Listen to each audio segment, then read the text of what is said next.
I've seen Shrek. Yeah. I think I've seen Shrek 1 and 2. Wow. Yeah. Mr. Cultured. All right, Derps, it's dragon time.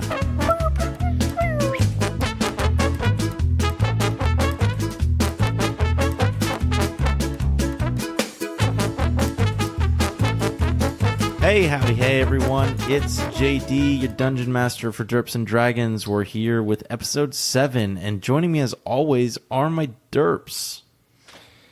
Hey there, everybody. It's your boy, Jackson Solbeck. What's good? I play Deok in this bottom, as if you didn't already know. And I am a Satyr Bard, level 3. And here we go with our D100, trying to get that coveted 69 roll. And it's going to be a solid 9.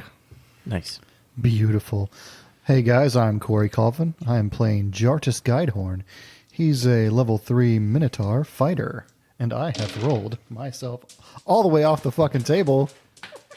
Hit us with a Cameron. It's a 6 on the table. It's hot. It's a 60. 60. Oh, man. 60. He's gotta It doesn't count if it hits the re-roll ground. it. Oh. What, do I have to re-roll Let's see it, everything? let's see it, No, let's he see has it. to re-roll that one. 1. 61. It went one tick too far, boys and girls. What did it say on the ground? That's too bad. I couldn't see it. Okay. My name's Cameron McGuire. I'm playing Xeric. I am a level 3 Aarakocra rogue, and I rolled a 12. My name is Megan Armstrong. I play Brewin Lacebuckle, a level 3 Artificer Rock Gnome, and I have rolled a 44. And just for everyone else, I rolled a 51. Alrighty, let's do a little recap. Last time we played, Deok and Xeric were in a fight against Spec, which they had narrowly won.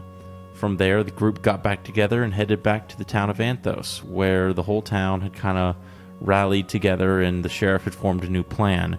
You guys took a nice long rest. Brewin made her Steel Defender spark, and you guys headed out to go to the cave where the whole operation was being run out of to do some more investigation. When you got there, you found out that it was empty. You then went inside, sprung a trap, and you're currently being ambushed by some nasty-looking bug boys. And that's where we are. Everyone roll for initiative. Oh, yeah, getting us mummy style. Brendan Fraser, save us. Brendan Fraser, you're welcome on the podcast at any time. Yes. Anytime. honestly. Brendan Fraser, please. come hang out with We'll us. Please, just come hang out. Yeah. We'll make you cookies. We would have an emergency podcast just for Yeah, you. we Yeah. would talk about the time you were on the Scrubs. Love it. Who could forget Monkey Bone? Georgia the Jungle. That was a 10 on my initiative. 16, there's still time for you. 11. Also a 10. Roll up, roll up, roll up. Roll off. That's a 20. Damn.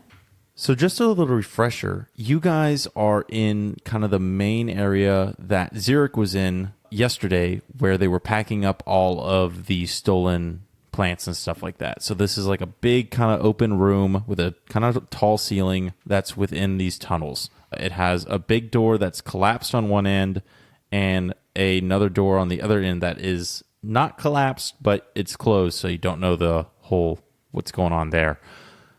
And then while you guys were in here and triggered the trap that collapsed the rocks around the door, burrowing through the walls, out came 4 of these, like, huge for bugs. They're medium-sized creatures.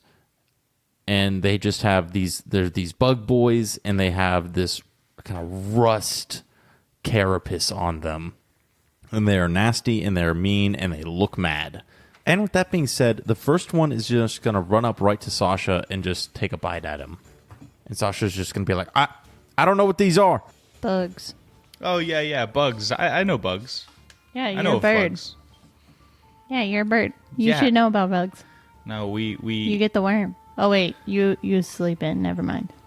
yeah, no, I'm a fucking bird of prey. I'm like the alpha male of birds. Birds. Yeah. I'm not one for bugs much, you know. Is there a tiered society What- among do they- Aarakocra? Do they bug you? They just kind of get under my skin. Disgusting. Just like the mummy. Just like the mummy. This is the mummy. Brendan Fraser, save us.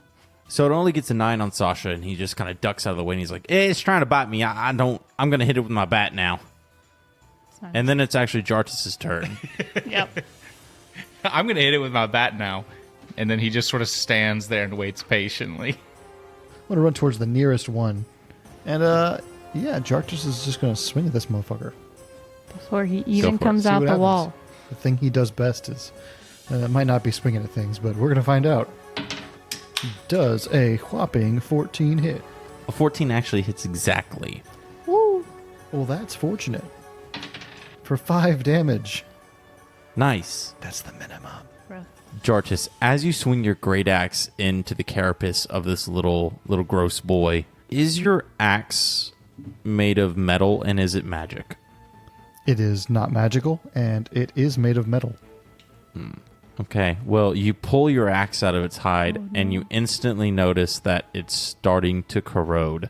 Your axe now permanently does 1 less damage. Oh, no. Oh, wow. Because it's acid damage? No, No? it looks like it's rusting. Oh. That's pretty fucking rude, bug. Freeman charts. I can fix that. I can fix it. I can fix that. I think. And with that, Sasha's going to go, well, I got a bat. And he swings on the little gross boy. And he's going to hit. And he's going to do 9 damage. And as he's pulling his bat out of the carapace, he's looking at it, and the nails on his bat are starting to rust. And he goes, shit, my nails. And with that, it's going to be another one of the Rust Boys on the other side of the room who's going to run up to Brewin And Sparks. and Sparks. So that is only going to be a 9, which does not hit. It like Cool. takes a bite at you, and you just kind of step out of the way really Yeah, that fast. doesn't hit either of us. And with that, it's Zirik's turn. So Zirik's looking straight at Sasha as this happens. Mm-hmm. He doesn't really know what to do because he values his swords, and he's like, well, those aren't going to work for very long. So he's actually going to take out his short bow that he got from Spec, Nice. Okay. and he's going to try to shoot one of them. The same one that's attacking Sasha. Yes. 15. 15 hits. And that'll do 9 damage. I assume the arrow is fucked. You don't know. It's sticking out of the carapace. And it's just lets out a little like little squeak, little nasty boy, little squeak. Gross. It's gonna be Deok's turn. Are these guys in the PHB under Nasty Boys? You can roll. You can roll a check to see what they are if you wanted. Oh, It's yes. not the PHB, I forgot. it's the waifu catalog, known as the Monster Manual. Deok is going to go run to the nasty boy closest to him, which is in the corner of the room away from everybody else. And he is going to cast Thunder Wave, which will need a Constitution saving throw. Alrighty. You're big into thunder. It's pretty good. 11. That does not pass, my guy. Sick. What does Deok do to cast Thunderwave?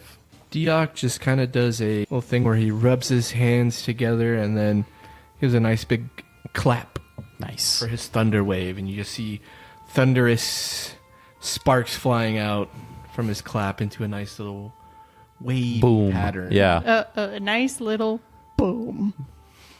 Alright, give me that damage. That is going to be 8 points of damage. Yeah. It definitely did not like that. You're also pushed 10 feet away from me.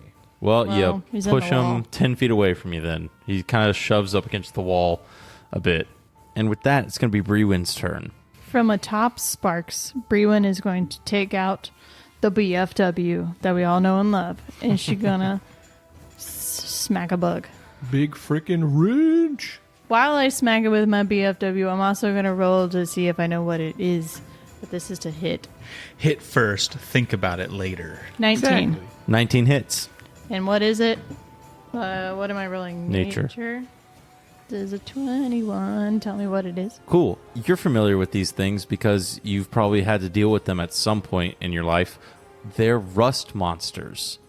That's literally the That's name. literally the name. They're medium-sized creatures. They're bug-like with rust color exteriors, and you know that anything any like metal weapon that hits them that isn't magical will begin to rust and have permanent damage to it. And if it hits you, you have to do kind of a save to not have it hit your armor and then have your armor permanently lose 1 point of your AC. How permanent is this? Permanent. Like no mending, no... I mean, you might be able to mend it. Because I have mending. It takes a permanent and cumulative -1 penalty to the AC it offers. Assuming it's a metal. Yeah. If it's a metal. Yeah.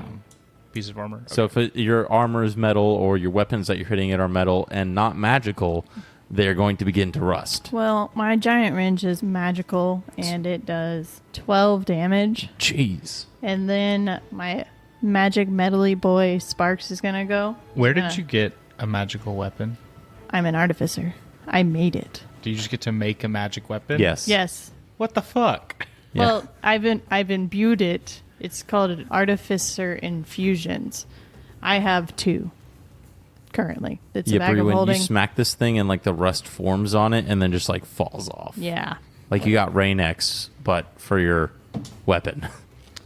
Does a 15 hit. Yes, it does. Sweet. Sparks is going to rear up and come down on this bug with his saber teeth and do a whopping 3 damage. Sparks Minimum damage. being the metal animatron, but made with your magic, is also immune to this rust effect. He's a construct. A beautiful, beautiful construct. And she's like, woo! Y'all like my robot dog? Not a dog. The one that you cast Thunderwave on, Deok, is going to run up to you now, and he's going to try to bite you. Whoop-de-doo. It's a 2! It's a 2! So it's going to miss you there. And then from there, the one that Jardis is fighting is going to try to bite him. Does a 14 hit, Jardis? Hell no. There we go, boy. And that puts it at the top of the round with Rust Monster number 1, who is going to attack Sasha once again. And I'm rolling like absolute dog shit. That's a 10 to hit Sasha, who just deftly steps out of the way. Amen, baby.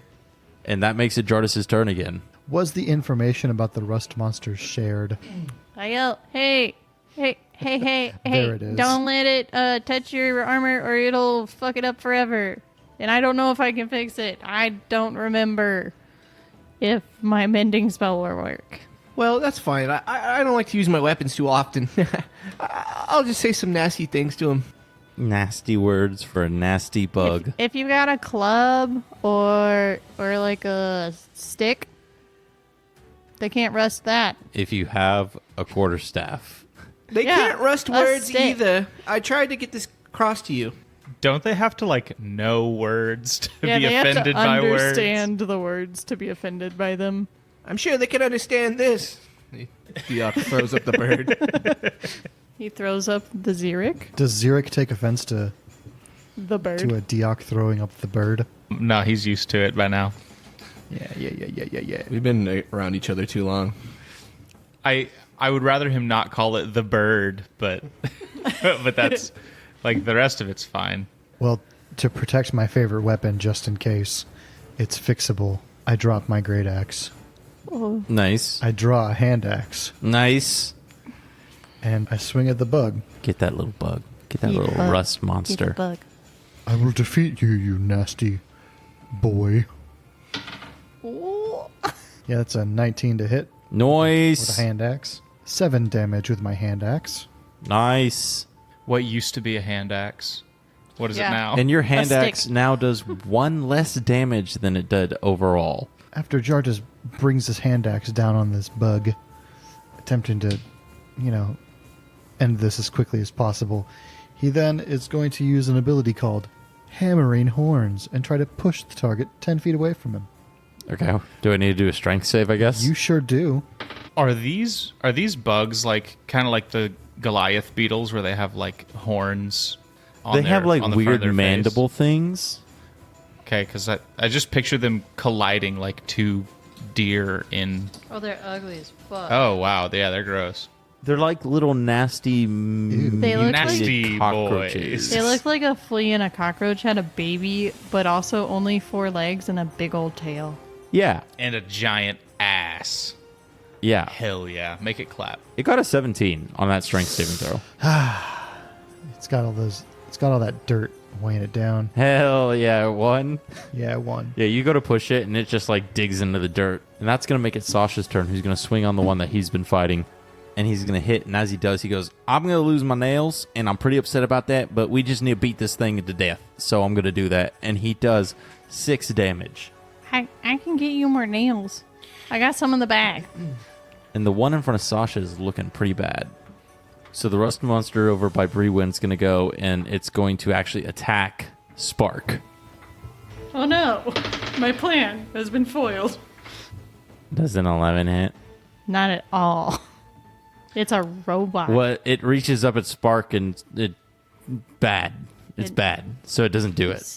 Spark with its front paws that are lion paws just bats it away.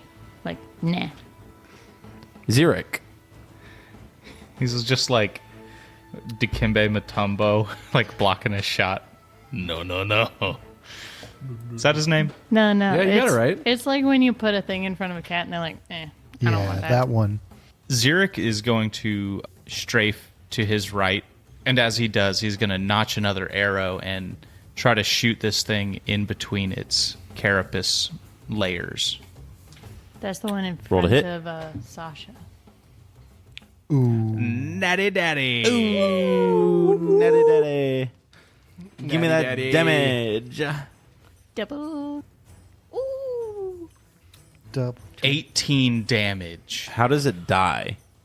So as I sort of strafe to the side and take a running shot, I get directly in between 2 of those plates, sort of from behind, and the arrow comes out the middle of its face halfway, narrowly stopping before Sasha. Sasha goes, "Thank you very much. Your arrow tip is completely gone. I just thought you should know that."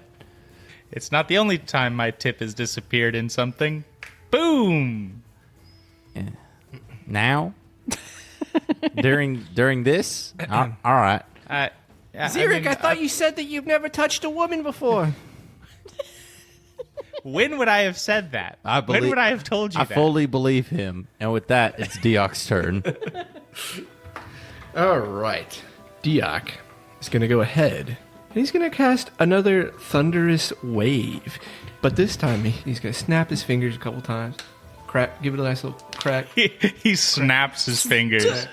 Crack. And then he goes for the big finger combined crack.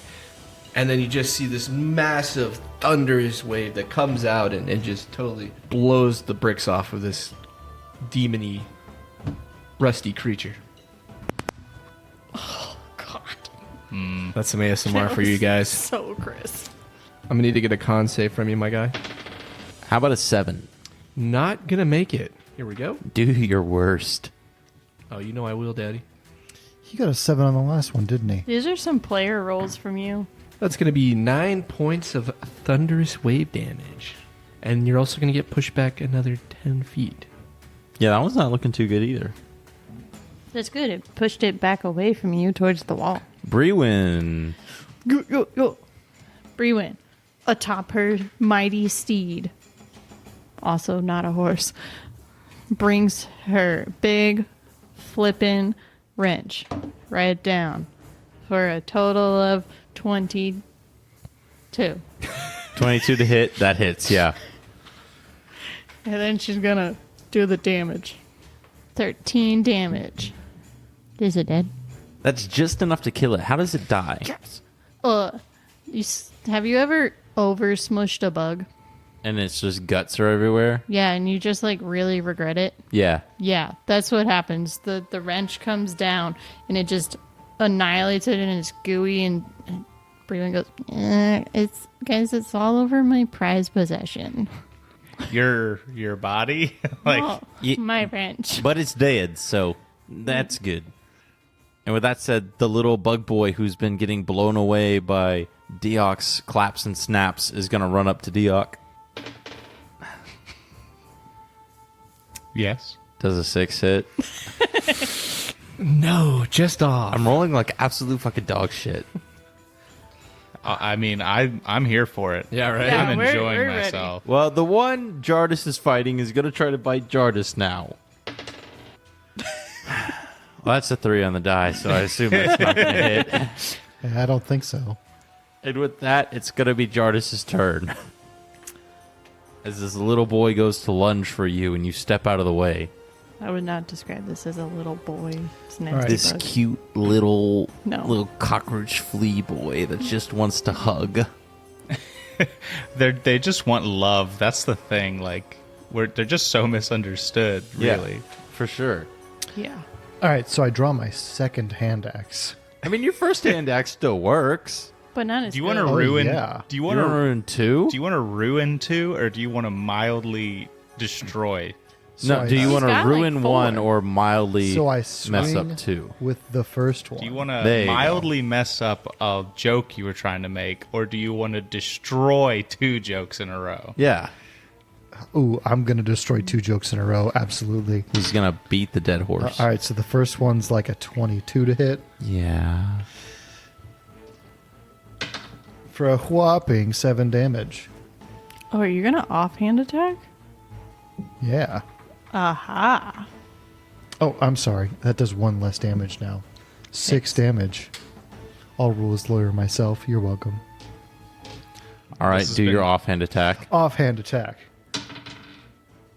That one doesn't fucking hit. I get? am not ambidextrous. Is that a That's whoop-de-doo? That's a 7 total. Nice. It's a 3. Whoop-de-dee. Yes, whoop-dee-dee. Sasha is then going to turn around and run over and help out Jardis, and he's going to be like, "I'm coming, guy. My bat ain't got no nails in it, but it still goes. Still makes things go splat pretty good." As Sasha brings his mighty nailless bat down on this rust monster, he forgot to coat his hands in that sap he meant to do. And Sasha just absolutely fucking chunks his bat against the wall. I thought he had the Wii remote strap. We gave him Wii remote straps. They snap. And he just chunks his bat over the head of We gave him a sword. of the rust monster. He's got a short sword. He's got another bat too. Yeah. He's Yeah. got a second bat. Yeah. He's so ready. It's all right. He threw it and he goes, now that is just, I'm just embarrassed. Again. And with that, it's Zerik's Does turn. this happen to you quite often? I don't get in a lot of fights, but Yeah, we can usually tell. I don't have to resort to the bat. It's usually like I'm gonna punch you in the face and you're gonna punch me in the face, and then I'm gonna send you home because we all know each other, kind of thing. I'm going to be honest with you. I've never seen you punch anybody. Oh, you take notes when I walk over there. How about that? All right, let's see what you got. He's just that one gym coach that anytime there's a fight somewhere, he just grabs a bat and like runs. And then you're like, he's not going to stop this fight by hitting children with a bat, but he's got a bat. You never know. Anything's possible. Yeah, so Xeric is actually positioned, I think, pretty well in between both Jartis and Sasha to sort of thread another arrow straight between the two of them. Thread it. Ooh, that's going to need to be a real nice Don't. roll here, my guy. There it is. Not a 1. It's a 13? 13 does not hit. You shoot your arrow and it hits the dude and it just disintegrates. And the arrowhead just disintegrates and it doesn't do any damage. Well, it was a decent shot. Yeah, it was a good shot. They're both standing there like an arrow just whizzed past their head by like a foot. And they're like, oh yeah, that was sick. Good job. Deok. So, Deok, after giving 2 very loud, thunderous attacks, is going to switch it up this time. He's going to go ahead and cast Dissonant Whispers. What do I I'm gonna need to do? a Wisdom saving throw. Ooh, unfortunately, these things are so wise. Like Really? 25 wisdom. It's not, and that's an 11. You It's a 10. It's a 10. You Actually. needed a 13, my guy. Damn. Deok, before casting this, goes ahead and kind of cups his hands to his mouth and leads out a just absolutely disgusting, vile sound that sounds a little something like.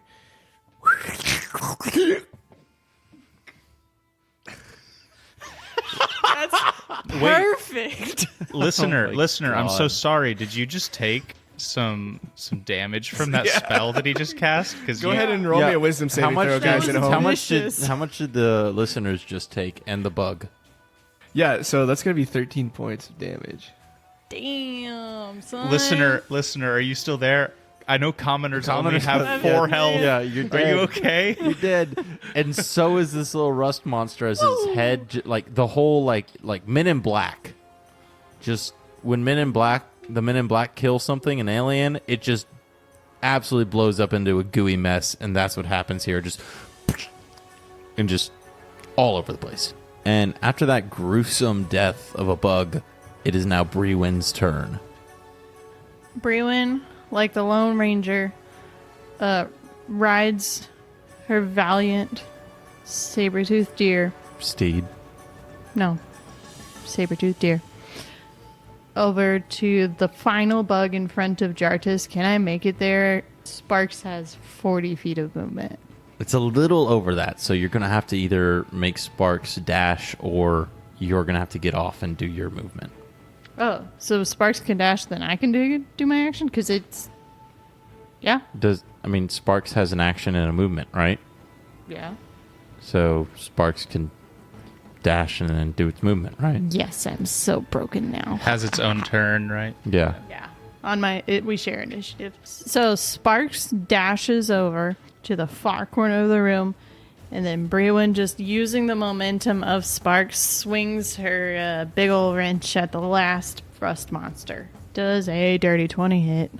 Yeet. Yeet. Max damage. It's 18. How does it go kersplat? So it's right up against the wall. Just smack it like a baseball swing, and it hits the back of the wall and just goes. "Eeh." Like you're driving by and hitting a mailbox. Yeah, with like a baseball mailbox. bat. Exactly. Yeah. So you guys sit there with 3 very kind of blown up rust monsters and one that's just kind of died in a normal-ish fashion. And that's it. You don't hear any more coming, and you guys are standing in this room with one end having a collapsed door and one end having still the little ladder up to the bridge, which is now has a blown up part of it. Oh, we're in the main operation room. And then under the overhang bridge thing is another door, which you don't know if it's locked or anything. You don't know what's up with that. Yeah, can someone tell me what the hell those things were? They were ugly bugs. It was a rust monster. That explains my nails. Yeah, so I'm used to bugs, right? We used to have a lot of them back in the post office. It wasn't the most sanitary place. Zia can probably attest to that. But those things were much smaller. I've never seen anything like this before. Do you mean when you would leave your lunch in the refrigerator like every single week, and then we got cockroaches? Guys, these are not regular bugs. They're literally a monster. Jartis, can I see your axe? I might be able to fix it, but it's going to take a minute. Yes, you can see it. Jar just picks up his axe and hands it to Brewin. Yep. I cast mending on it. It takes a minute. Does it fix it? Oh, brother. Brewin, you take a look at Jartis's weapon, and you kind of determine that you can't really fix it with like mending or anything like that, but if you could get to a forge, you could probably fix it a bit. Okay, I can't fix this right now, but I can later. I just need a forge in time, but I can fix it. Well, we got a... Okay. It's nothing fancy, but we got a forge in town. Okay. Y'all want me to crawl through these bug holes? Because I do fit. I just measured, but it's dark, and I can see in there, but y'all can't fit, and I can't see that far, and there could be more rust monsters. We could try to get out the way that was caved in, or out the way we got out the first time. I'm going to try this door that's over here. Xeric, you walk over to the door at the far end of the room. And what's up? What do you do? Does it have a doorknob? Yeah. It's like... I try the it's doorknob. a big, like... It's kind of a big door. It would be big enough to fit like a cart through if you needed to, but that's probably not what they were using it for here. But it's like a big, like, 2-door kind of push open thing. Yeah. Then I try to do that. I just try to push it open. It's locked.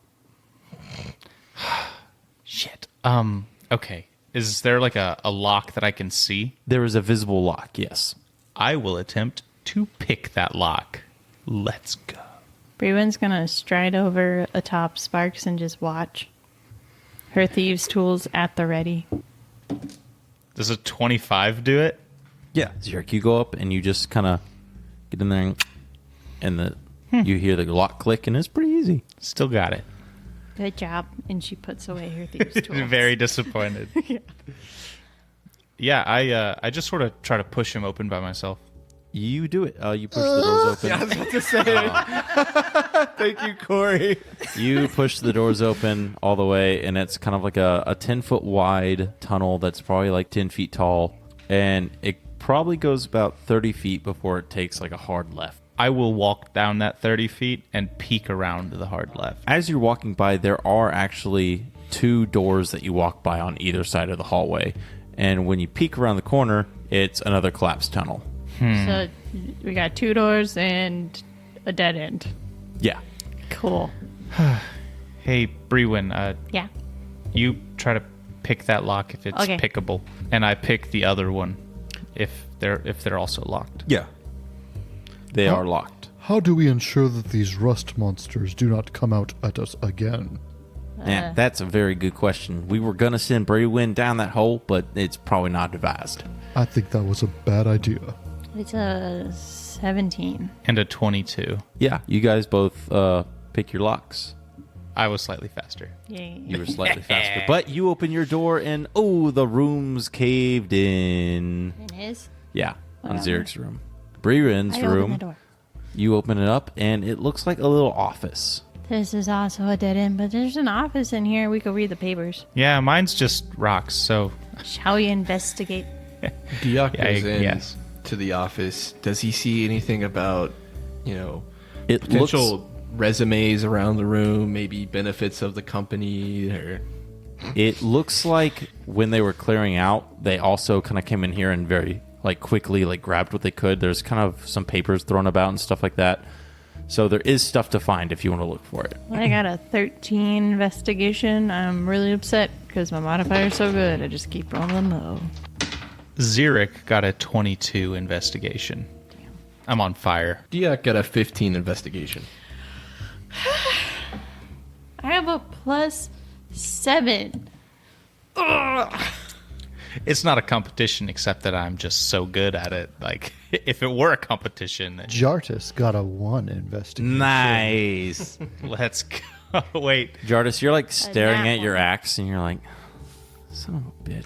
Yeah, I'm pretty This upset is about it. 2,000 years old. Yeah. Xeric, you go in there and you look around, and it looks like whoever cleared this place out did a pretty good job, but they did leave some papers sitting around.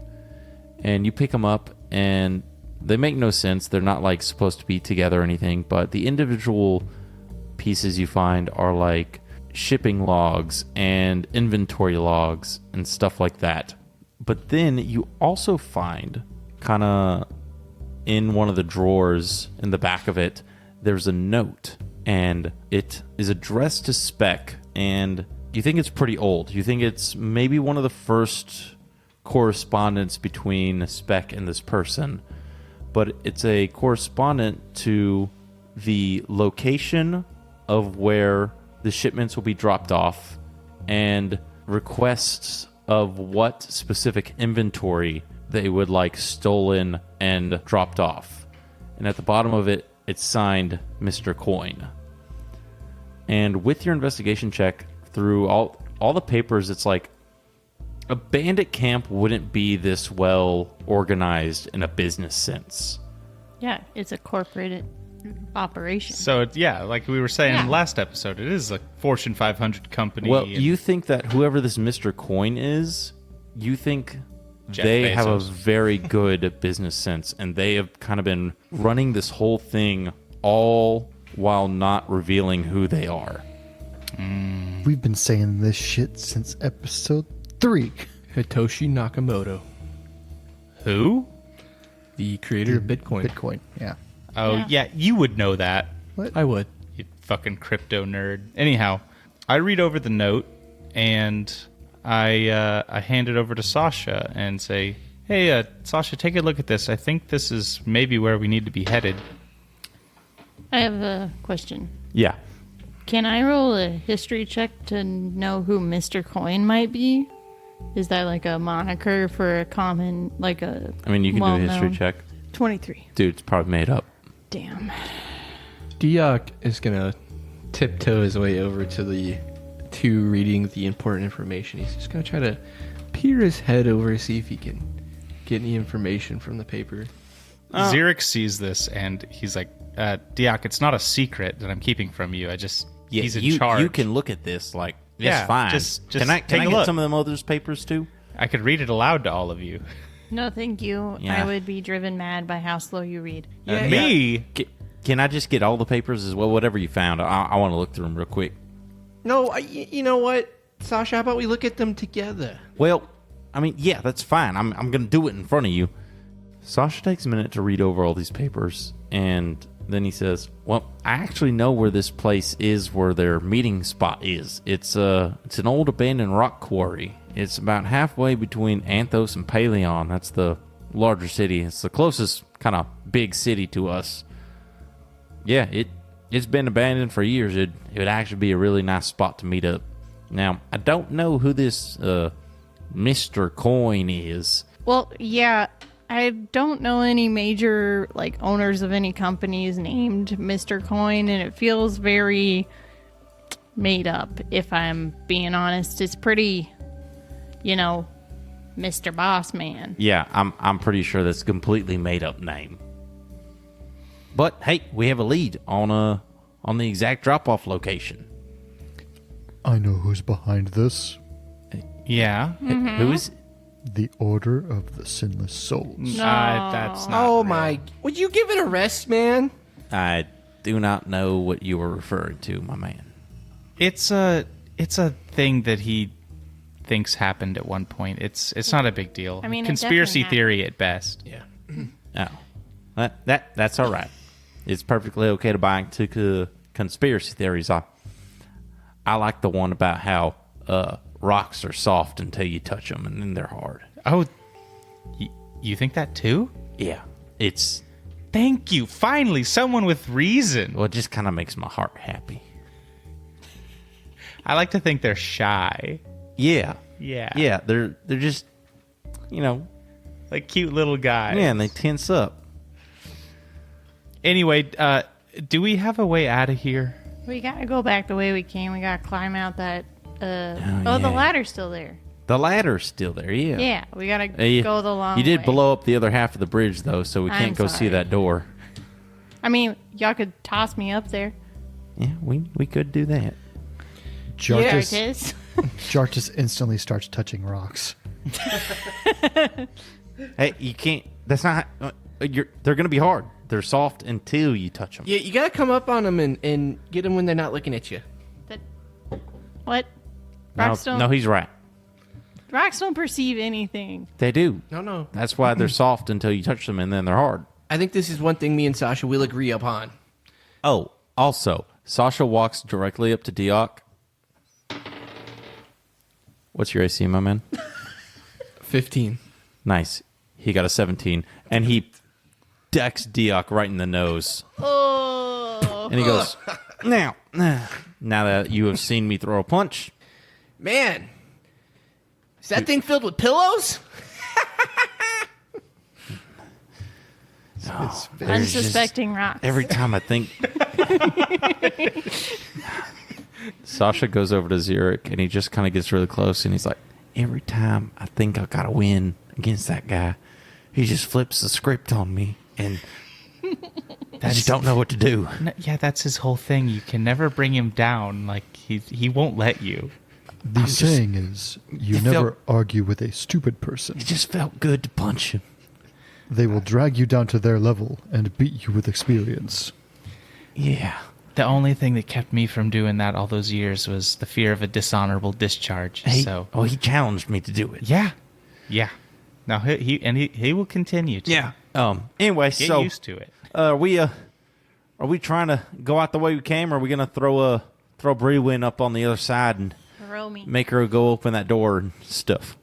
Jartis, throw Brewin. I want to see it. She walks up to Jartis and like a toddler that wants to be picked up. She got her hands in the air and she like folds her hands. Just don't care.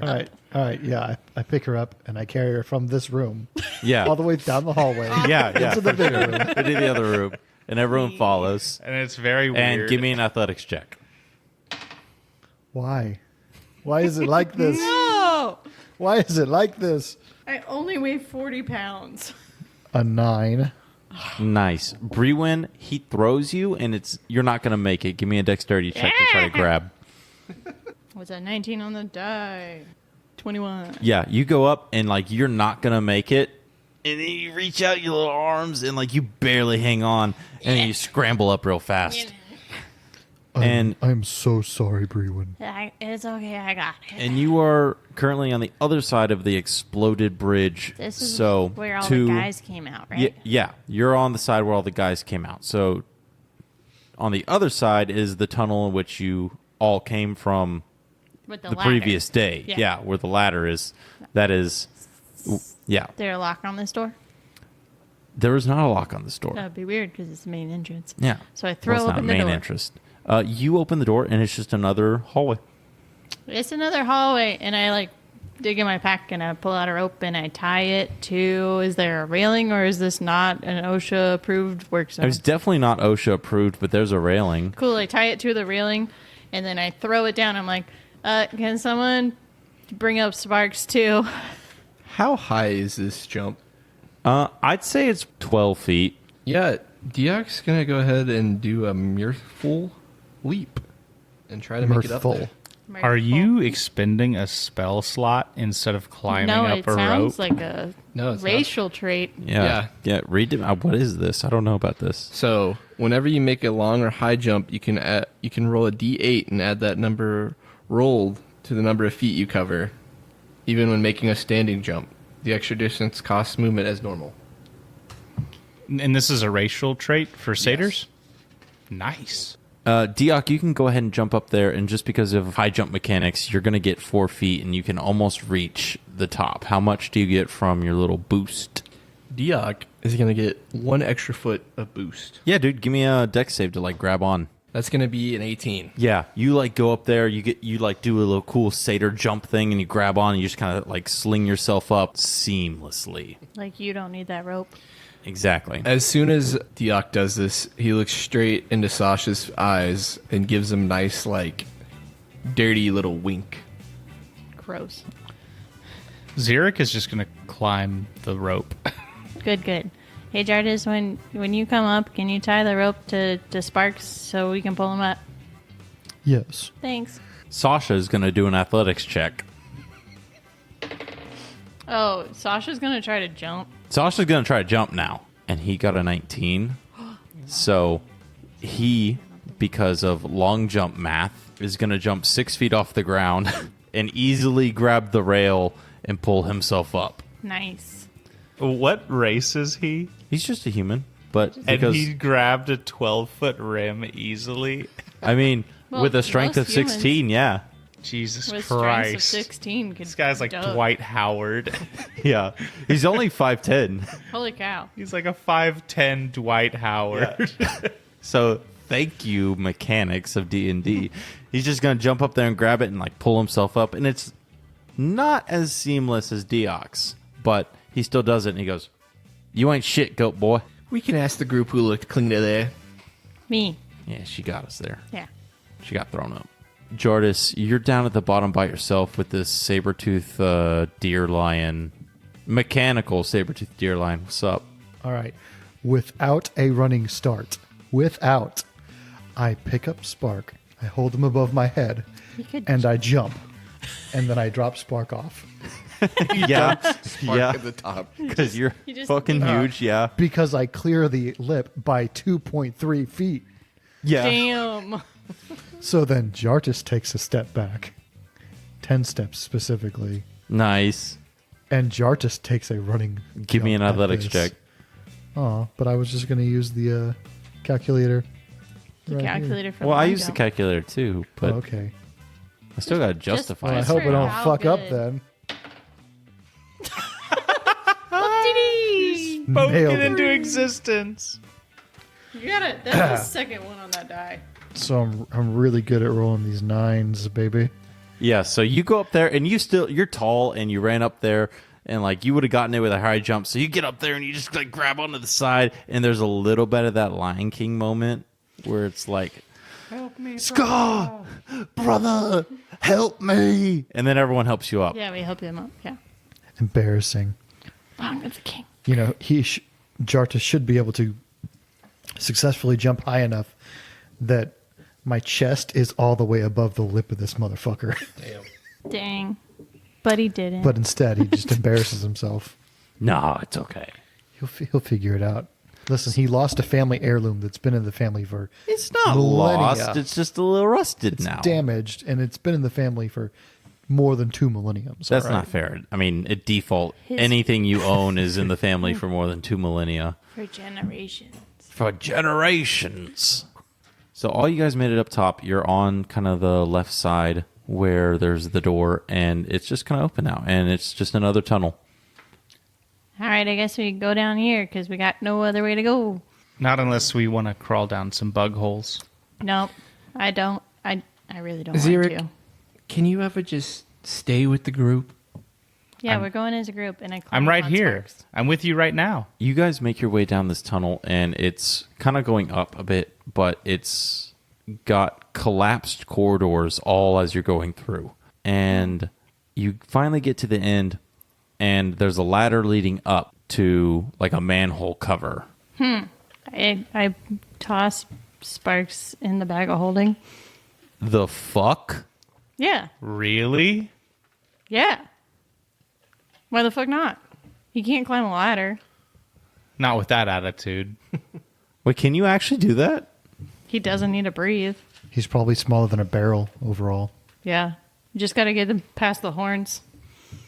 Which are detachable, so... Yeah, what does it everything matter? is detachable, so I disassemble him. Yeah, okay. It's fully modular, I just okay? get it over the horns, and then he just kind of Okay, his legs so- in, so and he s- slides in. Like So- a Joey into a pouch. Yeah, Yeah. so Sparks gets in the fucking bag of holding. Cool. There's a ladder up to a manhole cover. I can't lift that. Someone else is gonna have to go first.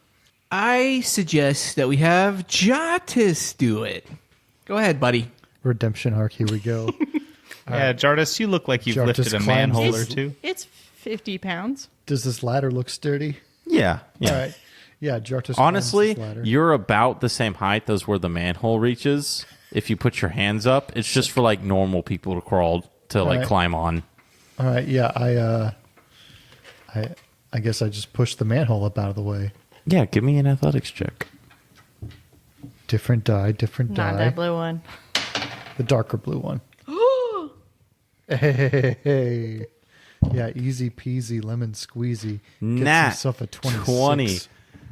Jartis, you reach your hands up and you just put them on this manhole, and then you push, and it doesn't move. And then you're like, no. And then you like summon the strength of your ancestors, and you like get mad, and you just fucking shove it. Not again. And you not just again. hear like debris and shit fall over, and the light shines through the manhole, and it's you guys can climb up. Way to go, buddy. I boost everyone up. Yeah. Thanks. So as everyone gets up, you see that the manhole had like so many rocks on top of it. Like you guys were not supposed to be able to come out this way, and like intentionally, like they were like, we're gonna block it off. And Jartis was just so strong that he just pushed the manhole cover and all the rocks on top of it and just threw them everywhere. He had to do it Nice. someday, baby. I take Sparks back out of the bag. He just slides back out. That is It's a really cool bag. Yeah, you're It's a right. And very I climb cool back bag. on my thing. I find this spatial magic amazing. Yeah. Oh, you need some nails? She just like half of her body right into the bag. And like, she comes out with fistfuls of nails. Here you go. I can't. Well, it's fine. I'm not going to take the time to do that right now. You just, I could, but we also have some vital information. I'll put them back in the bag. I take a look around. Yeah, where are we? Are we like in a city? Are we in the forest? You are in the forest. There's a manhole in the forest? It's a manhole that had been made for the tunnels. Specifically. Mm-hmm. I see. It's for your bug out bunkers for the apocalypse. Basically. It was probably like an emergency exit for the mine at one point. Deok, after seeing this great feat of strength from Jartis, pulls out the coin that he stole from him in the first episode. And You still have that? Yeah. Yeah, he never. He fucking- never and he gave it goes back. ahead and walks over to Jartis and says, "Man, that was incredible. That was really something." Honestly, that was quite incredible. We could not have gotten out of there. You are built. You are, and you know what? I want you to have this. He pulls out the coin and grabs his hand and puts the coin in his hand. Thank you, Sasha. Yeah, I know you've been looking for one because you ended up losing the other one you had, and What? He said thank you for the compliment. Oh, yeah. No problem. You're a stacked motherfucker. Yeah, Jartis, I don't think I've ever told you this, but you're built like a brick shithouse. I think Did you I know said this? that at one point. Yeah. Sasha, do we go meet up with the other party that's on the road with the sheriff? Well, I mean, we could, but they might already be on their way back.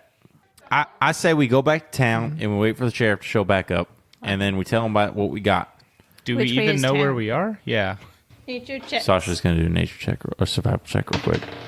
oh no. Oh, I got it. Sasha just goes, yeah, I know exactly where we are. Come on, follow me. Deok is gonna go ahead and, given his love-hate relationship with Sasha, is gonna get on the ground and with two No. fingers scoop up some dirt What is he doing? and just kind of swish it around in his mouth to see if he knows where he's Do a at. survival check. Hey, Sasha, I know I know exactly where we are.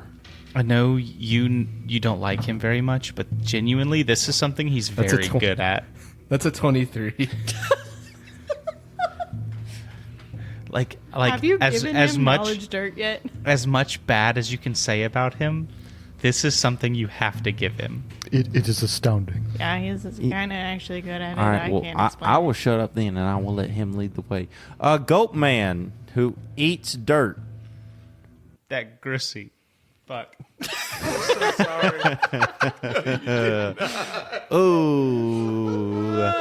Oh, God. Jesus Christ. By the gods.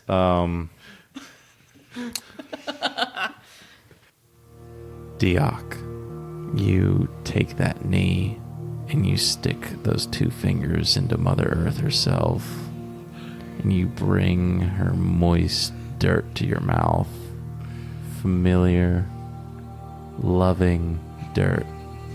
And she tells you everything you need to know with just the subtle moan of the wind, and you know you've done it right. You know where to go. Because Mother Earth, well, you're good to her, and she's good to you. Yeah, guys, Mother Earth, she's spoken to me. We are one, you could say. I know exactly where we are. Okay, we'll point the way we need to go then. Mother Earth has spoken to me. And we need to go that way. Deok just points with his finger. This was one of the strongest messages she's ever given me, and I've never been more sure of anything in my entire life. Sasha just stands there and he blinks a couple times and goes, all right, that was a damn lucky guess. Now lead the way, I guess. And then we have a montage of Deok just being absolutely correct about the direction. And you can see Sasha and his will to live just deteriorate. And you guys finally make it to town. Can And I Sasha's at the very back of the group, just dragging his heels. I kind of go up to Sasha and I say, like, I know you could have gotten us here too, but He took every single shortcut I would have made. yeah, I know. It's like he knows the forest like inherently without seeing it before. It's crazy. He shouldn't have been able to do that. No, he shouldn't. But yet here we are. You know, we're just gonna have to give him this one. I'm gonna go get a drink. Did somebody say drink? Let me know when the sheriff gets here. Okay, I'll come get you. So you guys sit around for probably about an hour. You're hanging out at the Snifter, and in comes Sheriff Graham. He looks a little sour, and he walks right up to y'all's little table, and he goes, "Now, you folks better tell me that you got something good, because I didn't get nothing. I Oh, went man, we on the got so biggest much goose good stuff. chase I've ever been on in my life, and I've chased many goose." Deok, just upon hearing this, puts his dirt-riddled fingers right in front of Sheriff's nose. The sheriff just slaps the shit out of your hand. Yep, don't. No, we got good stuff. We know we're going to the quarry. We know that there's this guy, and then we know that he specifically requested for all these things. And yeah, tell him, Sasha, he's got all this stuff. He's got the papers, right? Yeah. I scoop Deok and give him a noogie. Nice. Hey, wait, ow! Justice! Sasha, give me a report. Canonically, noogies have existed for thousands of years. Facts. Absolutely. Yeah. Sasha hands over some of the papers that you guys had found in the mine, and he goes, "Well, Sheriff, it's like they said, the old rock quarry in between here and Paleon. It seems like that's where they're meeting. Who knows if they're going to be there, but odds are that the rest of the shipment's going to Paleon after that. And, Sheriff, I hate to say it, but, A, we don't have the means to pack up and go there, and hell, I don't even want to. We know what's causing our town, and, well, these fine folk help run it out. So we can be ready for it next time, but I think we stop here." Yeah, also, Sheriff, upon, inspecting the caves and different areas that we went to, the corporation that we saw, after reviewing some of their benefit packages and things like that, I'm not sure that, Goat man. Hey, look, nobody wants to start a union here, I but need you to hold that tongue in your mouth, and I need it to stay there for just a moment. All right. We'll talk about benefits later. I just want to make sure, we get a little bit of something going towards our 401ks and, things You're of making that. it very hard for me to do what I'm about to do. I'm going to go stand in the corner and get a drink. Yeah. The sheriff then motions some of the guys who came into the bar with him over, and they put down a small chest on the table in front of you. And he goes, "Now, this is out of me and Sasha's personal savings, but we think you deserve it. Inside is the payment of a combined about 120 gold. It's the best we can scrap up, and honestly, we know it's not enough for what you've done for us. And honestly, we know it's not enough for what I'm about to ask you. But I would like to hire you to track down these people, or at least see if they're actually in Paleon. And you can send a bird back or whatever, but if you find them, I'd like an update." I'm used to delivering messages. Oh, I was thinking like a messenger pigeon. I'm sorry. Well, I did that's what not they mean- would call me. I did not It mean was to kind offend you. no, it's a kind of a mean name. I can confirm that I did start that nickname for him. Of course you did. Sheriff, would this be a thing we get the Paleon sheriff in on? Paleon's a city in itself. It has a complete guard. So you want us to do this independently? I mean, you can work with them if you would like, but honestly, Paleon's never really paid much attention to Anthos, even though we supply a lot of their alchemy supplies. But, we're if I'm gonna be honest, we're kind of a hick town. So this is all we got. And you're welcome in Anthos anytime, and you just go around and people know you now, and well, they're willing to help. Deok approaches the sheriff with a nice, cold, hearty beverage. You know what, Sheriff? I could see the long face on you. I really think you could use this, man. You look like you had a rough day. We're very appreciative of this kind gesture that you have in your hand, and he points to the large sack of money. This one's on me, buddy. Oh, well, thank you very much. I'm going to drink this, and then I'm going to go to sleep. I assume you guys are probably going to head out in the morning or something like that. Oh, we could get going right now. No, I need a little bit of time. Make sure you swing by the office if we figure anything out or, like that. You guys have a good night. And Sheriff Graham and some of his guys leave the bar, and you're sitting there with Sasha. Yeah, so that's all we got. If you could investigate it, that'd be fine. But also, I did notice that they were using S&F Co. crates. So, I don't usually bring this up, but my brother co-owns that company. Your brother named Wyatt. Wyatt Finch. Yeah.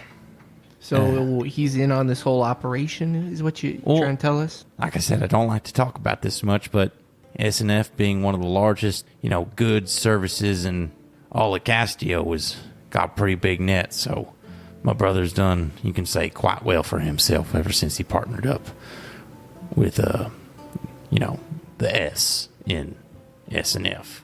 But you can go to his office, and we're not on the best terms, but he's from here, so. Will you not be joining us? No, I can't leave. What a shame. Yeah. What a shame indeed. I'm sure Deok will miss you. Yeah, I'm sure I'll miss him too. But like I said, they have a headquarters there in Paleon, and you can just stop in and tell them that I sent you, and that should get you at least a meeting with his secretary. All right. Well, thank you, Sasha. Yeah, of course. Keep that in also, mind. tell him I said hi, and Paul's doing okay, and Ma's doing okay too, and tell him that he still owes me from that thing that I did for him. Just say that. He'll know what I'm talking about. What was the thing you did for him? I can't bring it up. Family business. I consider us family. I don't. I very specifically don't. You're funny. We get along real good, There's a lot of back and forth. Yeah. How about I buy you a drink for once? I would like that very much. And you guys spend the night here in town having a good time. You ran out a big problem for everyone. It's kind of the highest spirits that you've seen since you've been here. Everyone's a little happier. Everyone knows that, yes, it's going to be tough without the income that they usually get. But what happened this year isn't going to happen next year. And they know that's because of you. So you guys have a nice night. People are buying you drinks and stuff like that. Wherever you go, they're handing you like food and stuff like that and blankets and things. What does everyone do for the night? Deok, after being high on life and totally just showing Sasha's incredibly awesome Mother Earth loving skills, is just high on life and ready for any type of adventure tonight. So he's going to go ahead and he's drinking heavily at the Snifter's Sniffer, and is going to go ahead and follow anybody else around, kind of the group, the party, wherever they go, he's going to join. But he's always got a drink in hand, and he's always ready to show off his Mother skills at any time. So that'll definitely come into conversation at some point. Yeah, Deok, you go on like a very personal bar crawl where like you're going to people's houses and shit, and they're like, I've been saving this brandy for 15 years, and we're gonna crack it open. And like that's just like what's happening. Like you're going on a very like people's houses, and they're like opening up their fine liquors that they've been holding on to, and like you and like just a group of people are going around. Like whoever's house you go to joins the band. You guys are just getting fucked up. I want to say 6 6 or 7 stops into it, Deok is just amassed by a bunch of these town folks that are just enamored with him and along with the party, and he goes to everybody and kind of clears his throat. Yeah, everybody, thank you guys for showing me all this love and attention, but check this out. Deok throws 2 fingers up in the air, and with a swift, mighty little fluid scoop, scoops a little piece of Mother Earth's fine, succulent dirt and throws it in his mouth and swishes it around. Yeah, Deok, you go to do like a weird Mother Nature scoop, I know the way thing, and what's your performance check? 14. Man, these drunk people, they don't know what you're trying to do exactly, but they're just like, yeah, eat dirt, eat dirt, eat dirt, eat dirt. And it's just like a chant that's going on. This dirt is filled with rich nutrients, and you know what? Just from this dirt, I can tell you where any town's located. Go ahead, someone test me. You go through just a slew of people testing you, and you're only kind of right sometimes, but everyone's too drunk to know.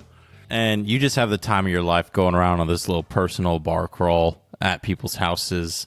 Jardis, what are you up to tonight? Jartis goes out. He takes a half a bottle of whiskey out with him. Okay. Yeah, he goes and finds a nice, quiet hillside, and just kind of ponders everything. You know, it's been a minute. It's been a weird couple of days. It's been a crazy couple of days for Jartis. Can you give me a religion check? I sure can try. All right, that's a 17. Jartis, you're out just on some quiet hillside under a small tree looking up at the night sky, and you're getting pretty buzzed, and you look over, and leaning on the tree kind of exactly how you are is your shadow, fully formed next to you. And inside of it, it's not like a standard shadow, mainly because it's, you know, a fully formed entity next to you, but also it's not just black. It's like midnight blue with like tiny specks of swirling light in it. I gotta test it out first, so I go in for a fist bump, make sure it's my friend. It fist bumps you. Hell yeah. Yeah, I do that bit in movies, you know, when someone thinks they're not sure if they're staring at a mirror or if they're staring at another person that looks exactly like them on the opposite side. So yeah, I start doing that bit where I raise my arm and I put it down really fast. And it copies you exactly. Yeah, we do that shit. And then it stops and it like looks like it tries to say something to you, but you don't hear anything. It just makes a gesture like it's trying to have a conversation. And then it just gets... It sees that you can't hear it, and it just kind of morphs back into your shadow. Oh. Well, that's new. Xeric, what are you up to tonight? Xeric is staying in the Sniffer's Snifter, and he finds a kind of a quiet corner, hopefully well lit, and he starts sifting through the pages of his new book, his new spell book, and just reading them and trying to comprehend what they say. And while he does this, he takes out something that he hasn't used probably in a few years, which is a deck of playing cards. And as he reads, he sort of absent-mindedly shuffles and cuts the deck in some pretty complex ways, reminiscent of cardistry that magicians would do. And he's practicing skills by doing this that he hasn't used since he was probably an adolescent before he joined the army. Xeric, as you're absent-mindedly doing these card tricks, you hear a small voice go, "Hey, mister, what are you doing with those cards?" And you look down, and there's like a 7-year-old kid in there. You don't know why he's here. It's the middle of the night. It's a bar. but there's a little kid in here, and he's just looking at you, and he's got a tooth missing, and his hair's all messed up, and he's like a little dwarf kid. And he's just like, yay, how do you do that? Hey, kid, what's your name? Foundrin. Hey, Foundrin, you want to see a magic trick? You do magic? I fan the cards out in front of him, and I tell him to pick a card. He picks a card. Okay, now memorize it. Okay, now put it back in the deck. Okay. Puts it back in the deck. And I shuffle them around, and I fan the cards back out, and attempt to make his card appear upside down in the deck. Face up. Face up. Okay. Yeah. Give me a sleight of hand. That's an 11. You go and, like, you fumble the cards, and they kind of stumble onto the table, and the kid looks at you and he goes, That's okay. I drop things too sometimes. And at this moment, a dwarven woman walks up to him and like grabs him by the arm real quick. And she goes, I am so sorry. Was he bothering you? Foundrin, you know you're not supposed to be in here. You know you're supposed to be back there in the kitchen helping your pa.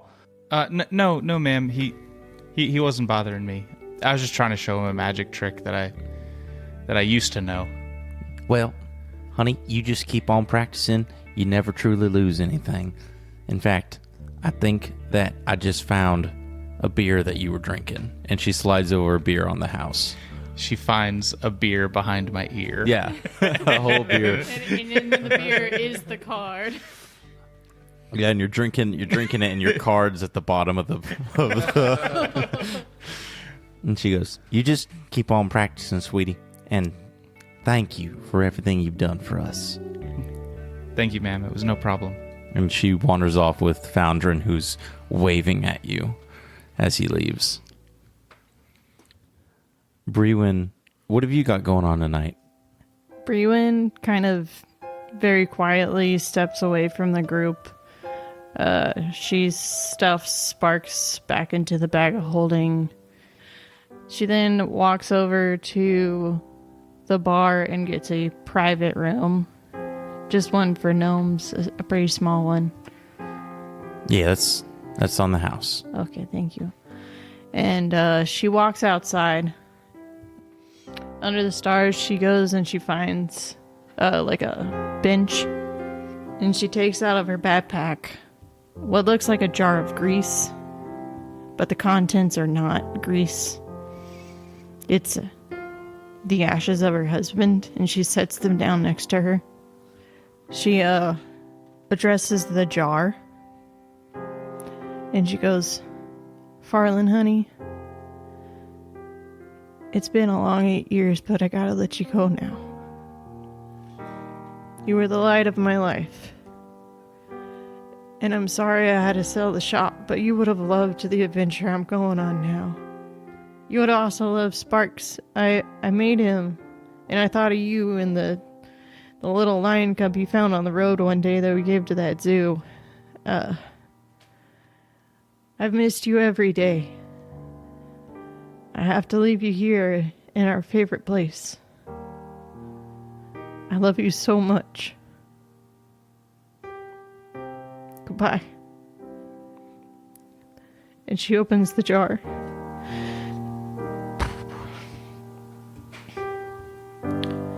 And spreads him in a field that still has some flowers in it. And she walks away, back into the room she had bought.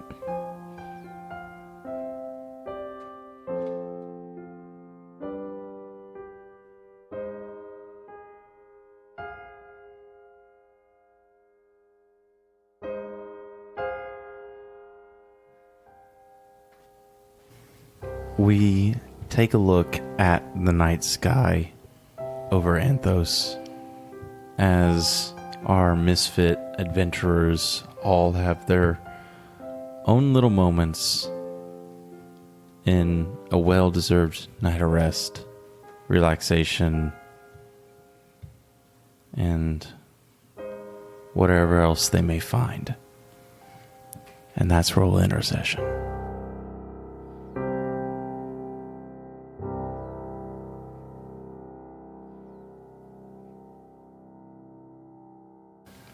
And that's episode 7, everyone. Thank you for tuning in. Thank you for listening. Again, thank you for coming back. We, like always, are having an amazing time doing this podcast. And every single time any of you listen, it's awesome. It's exactly what we wanted. So keep on coming back. I'm going to throw it over to Jackson for our socials. Yeah, really appreciate you guys listening and interacting with us on all our different socials, which will include our Twitter, Instagram, as well as our Facebook. You can find us at Derps and Dragons. Derps A&D Dragons. And I'm going to go ahead and kick it on over to Megan. Yo, what's up, YouTube? This is piece of paper says nothing on it. Nice. Sick. This just says rate and review, so I know what to say. That's a lot to remember. Y'all, rate and review. Use Apple Podcasts to tell us words about your feelings about the podcast. Use Spotify and their stars to convey feelings about our podcast.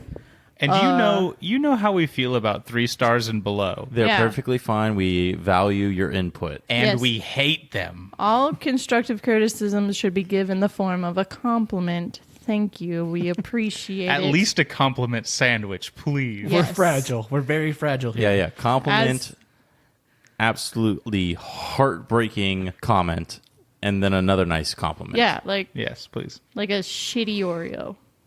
Please. The best part is the shittiest part. Yes. And yeah, just tell us what you do. And to Cameron. Another way you can get in touch with us is through our email. That's going to be derpsanddragonspod@gmail.com. If you don't want to hit us up there, you could also do it through Discord, which we're going to have a link to in the description.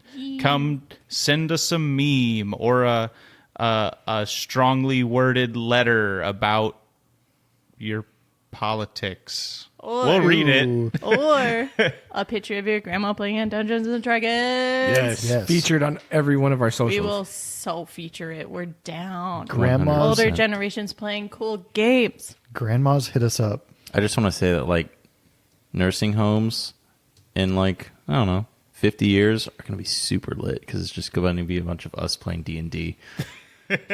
That's exactly what we're going to do. Eat that And- shit. I rolled a 14, motherfucker. Nerdy, And with that, we're going to finish it off with Corey. Corey, if you could have one outfit that you have to wear for the rest of your life, what is it? Now, this can be a full piece where you can lose parts. So it could be like pants, Shirt, pants, jacket. shirt, jacket if you want. But one outfit. Oh, pants with the zip away leg part. So then they're shorts. The rip-off pants with the snaps on the side? No, And then no it's way. shorts underneath. Yeah, one outfit. What is it? Yeah, it's a really tough call, man. I would have to say it's gonna be motherfucking cargo shorts and a polo, bitch. What he wears every day. Hey, there we go. Abercrombie called. They want their clothes back. Corey's dressed just like your father. Ross Dress for Less called. Ross dress for less. They're not getting this back because they probably don't do refunds. I don't know. I've never done one. Well, that's us this week. Thank you very much for tuning in. Catch us 2 weeks from now for episode 8. Love all you guys. Bye. Bye. Bye. Thank you.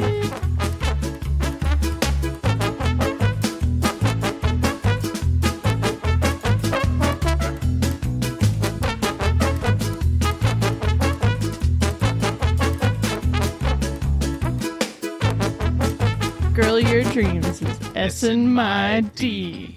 Style in my do. Leather wristwatch. Leather. Irish. Irish. That's why wristwatch. it was so easy. Go Like, for it. yep, Try it I again. got it. Try it again. Oh, it's so Irish. cute. Iris. Yeah. Iris? That's what he said. Iris. Irish wristwatch. What is this? Like 5 weeks of practice? Like real time? Irish should- wristwatch. Nice. Yeah. I gotta slow it down. give it an 8. Irish wristwatch. Yeah, that's a 10. Yeah. Once I don't know, man. Waiting for me to say it? No, I was just waiting for. Oh, Corey. because I'll say it. Say it. I'll do it. Fucking say it then. So number I'll- one I'll- looks pretty bad. I'll say it. I'm warning you. Don't make me say it. Don't make me say it. Shiner sauce. I don't care that you broke your elbow. Worcestershire sauce.